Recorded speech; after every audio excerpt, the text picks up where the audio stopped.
Sing to my own music. Hi friends, we are doing something different today, and this is hard for me. Different is okay. Different is okay. You will love me even with a massive blob of hair on my head. Hello friends, welcome back to Dark Side of the Word. Today I am here to talk to you about Someone to Build a Nest In, which is book 2 of my October reading challenge. So stick around and find out what I thought. 3 words to describe someone to build a nest with, okay? You ready? Alrighty. Love. Love. Why yes, ladies and gentlemen, I really loved this book. John Wiswell. We're going with Wiswell. John Wiswell is an imagination genius. Remember, if you watched my review for This Wretched Value, you heard me complain quite avidly about how I wanted originality in a story and something different and something out there and something unique and something to suck me in with really great imagination and character, mystery and fun. And this, ladies and gentlemen, was everything that type. As usual, this book review will be done in 2 parts. The first part will be spoiler-free to give you a general overview of what I thought of the book, and then the second part will contain spoilers where I will go more into depth about why I did and might not have liked the book, but in this case, okay, so the synopsis. It's really hard for me to say the protagonist's name, so just you'll understand, okay? All Shesheshen was trying to do was hibernate. But then 3 men had to come and disturb her slumbers in the name of killing her. She didn't mean to be a monster. Absorbing humans was how she survived, using their bones and skulls to form a body and pretend to be human. Now she's awake and she can't go back to sleep. And she's hungry. So hungry. Something that happens when a person wakes up too early. Person, I meant whatever she is. Creature. I don't think they actually named it in the book now that I think about it. Did they? Okay. Heading to town in hopes of feeding, Shesheshen is discovered in her weakened state and forced to flee. She stumbles into a ravine and is left for dead. Luckily, a traveler stumbles upon her, nursing her back to health. Mistaken for a human and not the evil monster that roams the woods, Shesheshen begins to grow attached to her new friend and their kind-hearted nature, so much so that she can see them as amazing parents, not someone to absorb into herself. But can she ignore her monstrous nature, find love instead of food, and help the traveler release her own curse? Did I also tell you that this was a love story? Because it is, and love. Now, going into Someone You Can Build a Nest In, I was extremely apprehensive. This is a book that I'm telling you might take a hot minute to absorb and get sucked into, because the world building can be a little much. The story really starts you in the thick of things. Like I said, she's woken up from hibernation. You're not really given a sense of what she is. You see some of the acts that Shesheshen performs to become, or I should say, have the ability to be able to exist in the world, to have substance to her, to be able to protect herself from having been woken up just from hibernation. So you see some of that, but it's really confusing at first. It's a lot to take in. I love that this story is from the perspective of the monster. That is not something that I feel that we normally get. We get a lot of great characters, but we don't directly get stories from the monster itself. And that gave it a great twist to it all. So once I was able to really grasp the world building and I was able to really see the heart of the characters and kind of understand really by the first twist of the story, which I'll talk about in a second. At that point, I had enough grasp of the world and the characters that I was sucked in. And there's so much to this book. It is not just the excitement of the world and what's happening. There is so much existing in this book that it is extremely consuming. Again, that perspective of the monster. A monster with a heart. So I guess in a way you can say this is an extremely great character.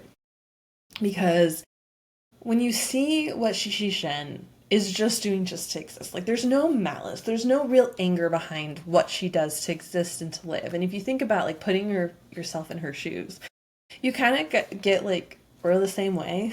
We just do it in a kind of a different approach. We're not absorbing human skeletons to exist into ourselves, but we do eat animals. So I'm just saying.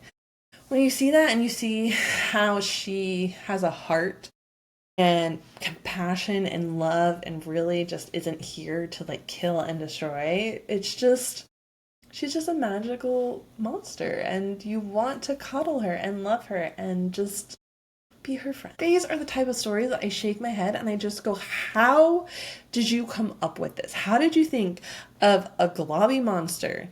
Though part of me, as I was reading this, felt that there was some, what's the word? Not inspiration, but there was some spark that came from A Deadly Education, because for some reason every time I read Shesheshen I kept thinking of the globby monsters that were at the gate in The Deadly Education. If you know what I'm talking about, like the malls or whatever, where the protagonists had to go in and like they eat everything and consume them and never kill them. That's kind of the vibe that I was very much getting. So I felt that there was some kind of overlay, like inspiration or spark, or that's where the idea was come from, and there's a word for this, and the brain is just not giving me the word I want to tell you guys, but nod something. I think you know what I'm talking about. From A Deadly Education, integrating what Shesheshen monster was. And that might not be true at all, but when I thought of it that way, and I saw her as being the Maul from A Deadly Education, or just kind of having that thought process behind thinking of her as the monster, I had this massive, overwhelming philosophical moment and like lost myself so much in this book, because I'm just like, what if the Mal was just trying to live too, and then you're just killing them and all they are is hungry and not trying to exist, and we're all just trying to exist, and aren't we all monsters in our own way to the victims? Yeah. So I'm warning you, don't go there like I did. Now back to the original point. I look at these stories and I just look at these authors and I'm like, how the fuck are you, where is your imagination to come up with all of this? Because I need to know what Kool-Aid you're drinking. Because to not only be able to come up with this extremely interesting monster that is so unique and interesting, to also then come up with this world, and to also come up with all the characters in the story, and then to also come up with a plot. There are at least, I want to say, 3 huge plot twists in this, or plot points of just like, and they just blew me out of the water and made me extremely excited. And every time that I did feel that the story could be lagging whatsoever, there was one of these like epiphany plot explosions, whatever you want to call them, and then I was immediately sucked in and needed to know more. So well done. Like, so well done. How does a glob of goo become such a heartfelt creature? Like, how does a glob of goo? Who the fuck? Flubber.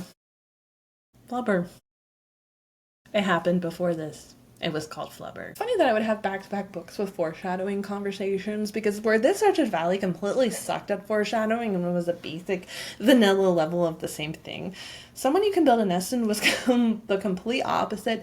Beautiful foreshadowing, excellent 3 levels. I did not see everything coming, but when I saw like the things get revealed, I could easily point back to the foreshadowing that Wiswell, I cannot say this person's Wiswell did, to point to you like, hey, this is gonna happen, hey, warning. And I love when I can do that. That's one of my favorite things about reading, because I do think that it uses my brain power a little bit more, and so I really appreciate that kind of stuff. And so again, how? Because this was not a book I originally went into expecting the plot twist. Like, there are books that I go into where I'm like, think the Fourth Wing. You know that there's going to be some crazy twist, especially like, say, Shyamalan. You know that there's going to be some crazy twist, some crazy plot thing that's going to happen. That's what they built their brand on. That's the genre. That's the style. This book I did not go into. This book I expected more of just like world building and thoughts and characterizations of humanity and people and monsters, clearly, okay? And to have the plot as well as this character built story, this is gold. This is no wonder he has won a ton of awards.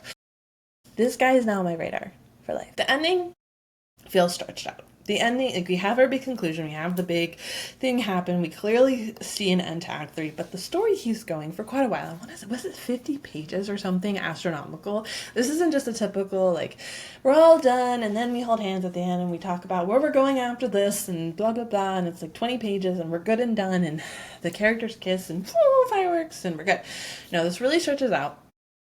But in a way, though I didn't see it as I was reading that part of the book, when we got to the end of the book, when I got to like the final page and I saw the arc that was taken completely with certain things that happened, really saw the bigger heart and the point of why the story didn't end after the big final monster, battle kind of thing and final boss moment. And I appreciated the story even more, because when you get to the end, you realize what the true arc of the story is. And it's not what you obviously thought from the beginning and what was kind of like built. This is where Wiswell is like truly an artist in what he does, because it was realized that this isn't your typical monster book. This isn't about this one thing where we have A, B, C, 3-act structure. There's really a fourth act to this. And it's this moment of humanity and clarity and beauty. And this is where I love seeing people break the boundaries of traditional like structure in writing.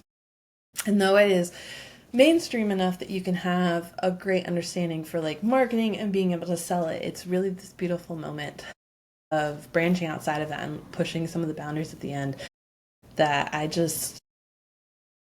loved this book. I loved this book, and I really hope that I'm convincing you to read it, because if you want great characters and heart and romance and great plot, and you love sci-fi and you especially love monsters, and you want something that's a little scary and dark and horror-y but without all the grossness. I think there's a little bit of gross in this, but I would say it's more of like a second level out of 5. Like, it's not that bad and it's not scary. This is the book for you. If you want something different and you want to like help the industry get out of this fucking rut we're in, read this book, because it's just one of those books I want to shout and help support this artist so much, because it is just fucking amazing. And yes, this is not for the faint of heart, though. There is so much world building. Like I said, this book can be a little difficult to get into at the beginning, and it has nothing to do with the writing or anything. There's just a learning curve when it comes to the world. So I want to warn you, if you're a very basic fantasy reader, maybe read a few other books or give this one a real chance, okay? All right, click away. Ruin my metrics. It's okay. Go read the book and then come back to listen to this part, because I'm going to be talking about specifics in the book that will be spoilers. In a weird way, this book triggered me, and I can't put my finger on a specific moment that triggered me. It just did. It could be that I wasn't fully recovered from this Wretched Valley and I was still reeling from the slasher ending of that book. But I don't know if it was the absorbing. I don't know if it was the perspective of the killing from the monster's perspective and realizing that she was doing it to live. I don't know if it was even the gory parts. Remember when I said this wasn't too gory? The more I think about it, the more I realize this book is kind of gory, and I apologize for leading you astray if you read this and you're like, what the fuck, Kate? This was gory. I'm sorry. Because the more I think about it, the more I realize. And that maybe is why I was triggered. I don't know why. There's just certain things in life that like trigger me. Like, who remembers the Cat in the Hat movie, like the live action one? Something about that movie fucking triggered me. And this is gonna be funny. I watch it every year while I'm decorating my tree. But The Grinch Stole Christmas, the Jim Carrey version from 2000, fucking triggers me. But I don't care, and I still watch it. Like, weird, right? But like, it does. There's just things that like get under my skin that bother me. And I don't know what it was about this book, and I still fucking love it. And I got through it. I don't know. Part of me also feels like I have just read so much horror lately that maybe the death side of it got under my skin. And it wasn't even the book, and it wasn't even the story, and it wasn't anything. And it's just like I didn't want to hear about anyone else dying. So maybe take a break before you read this book. Just a little break, or a break after reading it, and just know that, you know, I don't know, maybe I'm coming too Buddhist and I just can't read horror anymore because I just don't want to hear about people dying. Okay, so the reveal of Homili's mother, also, well, mother being Shesheshen's mother, holy shit, what a reveal. I did not see that coming whatsoever. But again, remember how I said, like, if I can look back and see how it all happened, I approve. And I do see how that was kind of like thrown out there. Like, the foreshadowing was done, so it was extremely believable. But holy shit, that was not the plot twist that I was expecting whatsoever. Was so perfectly layered into the story that just, like, okay, audience question time. Why is Homily? How do we say that person's name? Homily? What was with the name? What was with the names in general? Is Wiswell making a joke? Because Shesheshen was just a lot. Shesheshen. It was just a lot. Was there more meaning behind all this? Like, I need to know. Can you shed light on all of this? The biggest complaint I can say that I have with this book is the fact that I just really wanted to understand more about Shesheshen's offspring, the screwy nature of her. Does this mean that her entire being and cells were sentient in a way? that by excluding a part of herself, that, because I don't think it was just like asexual reproduction. She literally vomited out part of herself. And like, what does that mean about Shesheshen's, what is it, sentience in general? Because I don't think, the way that I read the book, I felt that there was nothing of substance to her except the goo herself. So she didn't have like organs, she didn't have a brain, she didn't have all this stuff. The only way that she was able to achieve all that was by absorbing another person's body, which then leads to the question, how does she have thinking and knowledge at all if she can't speak and see and do all this stuff without having a connection to like eyeballs and a mouth and all this stuff? And so does that mean that the very cells and goo nature was her sentient self and it all existed? And if that's the case, then I can see how like she was able to have sentience in general when she expelled herself. But then how do you get something to have like separate from you? How is it not an exact copy of her? Unless it was, and that's why it was coming after her. And then where do we go? Was this where nature versus nurture comes into everything? Because the way that her offspring was raised made it become something else, but it already showed tendencies of things that I want to do. Or were those also Shesheshen's tendencies? But because she wasn't nurtured to show them, it wasn't something that she did, but her offspring was. I'm just going down a rabbit hole now. I have thoughts. Also interesting, why are all the monsters female? Just interesting. In the future is female, but like whatever. It's just interesting. And these are the thoughts I appreciate. Not only is this like a super awesome book, there are so many thoughts around it. And it's not stupid thoughts. It's not like when I was reading The Search Valley where I was just like, why the fuck are people like the ghosts like this? This has actual like, why was this done like this? So it makes it very interesting. And this is why I don't want to read by myself. I need friends. I need friends who also read these same books so I can sit here and we can discuss them.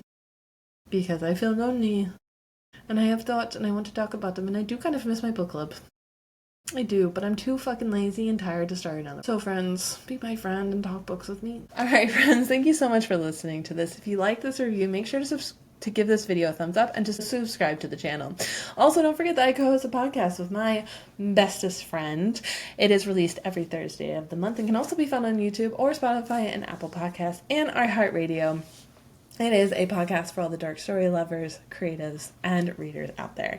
But thank you so much, friends, and I hope that you're reading a fucking amazing good